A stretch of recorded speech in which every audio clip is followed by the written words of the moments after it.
Hello everyone, তোমরা সবাই কেমন আছো? আগের দিন তো তোমরা সবাই দেখেছো আমার মিনি ব্লগে। আমাদের এখানে কিন্তু একটা হচ্ছে অনুষ্ঠান আমাদের বাড়ির পাশে আমাদের ছোট্ট বাজারে। দুদিন ধরে তো এতই বৃষ্টি হচ্ছে যে তোমাদের আর কি বলবো। আমাদের এই অনুষ্ঠানটা এতটাই বড় হওয়ার কথা ছিল, কিন্তু এই বৃষ্টির কারণে কিন্তু অনুষ্ঠানটা পুরোই মাটি হয়ে গেছে। তাই দেখো, আজ কিন্তু সেকেন্ড দিন, আমাদের অনুষ্ঠানের দিন। আমি কিন্তু তাড়াতাড়ি করে সন্ধ্যাবেলা বোনকে নিয়ে আর ভাইকে নিয়ে চলে এসেছি অনুষ্ঠান দেখার জন্য। এখানে কিন্তু হচ্ছে নাম কীর্তন। তোমরা তো সবাই দেখেছো নাম কীর্তন কত সুন্দর হয়।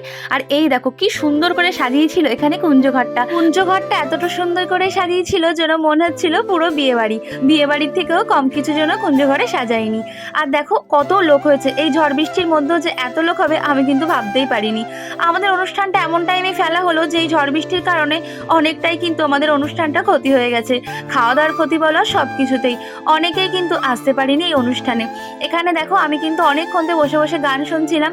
আর তারপরে দেখো এখানে সবাইকে বলছিল যে হাততালি দিতে, তাই আমিও ওখানে হাততালি দিচ্ছিলাম। আর দেখি আমার পাশে সবাই হাততালি দিচ্ছে, তাই আমিও সবার মতোই হাততালি দিয়ে এখানে গান শুনছিলাম।